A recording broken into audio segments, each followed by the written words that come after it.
বন্ধুরা, welcome back to my channel. চলে আসলাম আজকে একটা পিঠের ভিডিও নিয়ে। দেখো আজকে আমাদের বাড়িতে পিঠে হচ্ছে, যেহেতু আজকে পৌষ সংক্রান্তি তার জন্য। তো আমি পিঠে বানাচ্ছি আর মা পিঠে রান্না করছে ওইদিকে।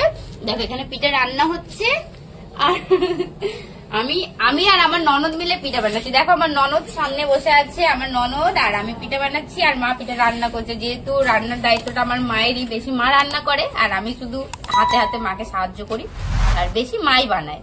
আর আমি আর কি করবো, বাচ্চা মানুষ, মায়ের ছোট মেয়ে, তাই বসে বসে শুধু কাজ করি। আর এই দেখো এগুলো হচ্ছে আমার পিঠে। দেখো দেখে বলবে হ্যাঁ আমার পিঠেগুলো কেমন হয়েছে, আর অবশ্যই জানিও হ্যাঁ পিঠেগুলো কেমন হয়েছে। আর তোমরা সবাই আমার বাড়িতে চলে আসো পিঠে খাওয়ার জন্য। তোমাদের সবাইকে আমি নিমন্ত্রণ করলাম চলে আসার জন্য। ওকে বাই বন্ধুরা। এখন ভাজা পিঠেগুলো হচ্ছে। এতক্ষণ দেখছিলাম বানাচ্ছিলাম, তো তখন ঝোল হয়ে গেছে, যেটা দুধের মধ্যে ছাড়া হয়েছে। বলে না আকশি পিঠে হয়, আকশি পিঠে বা কাস্তে পিঠে, তারপরে সরা পিঠে, অনেক কিছু বলে। তো আমি চাকু দিয়ে বানাবো, তো এটার নাম হবে চাকু পিঠে। আমি যা দিয়ে বানাবো তাই সেটার নাম সেটা চাকু পিঠে।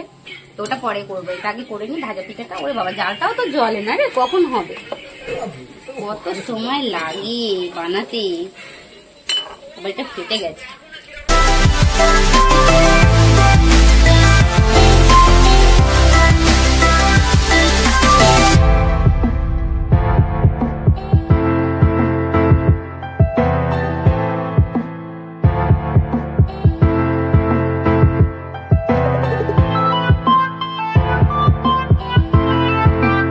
বন্ধুরা এবারে এই আকশি পিঠে বানাবো। এটা হলো আকশি পিঠে, আমরা আকশি পিঠে বলি, তোমরা কি পিঠে বলো অবশ্যই বলো। অনেকে সরা পিঠেও বলে।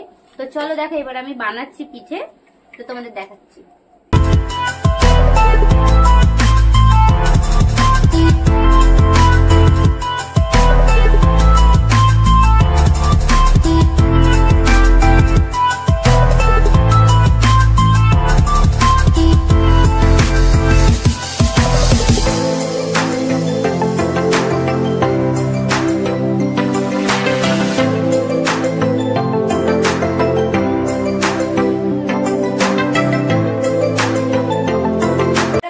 আমি পাটি সাপটা, তো চলো তোমরা দেখতে থাকো আমার পাটি সাপটা গুলো।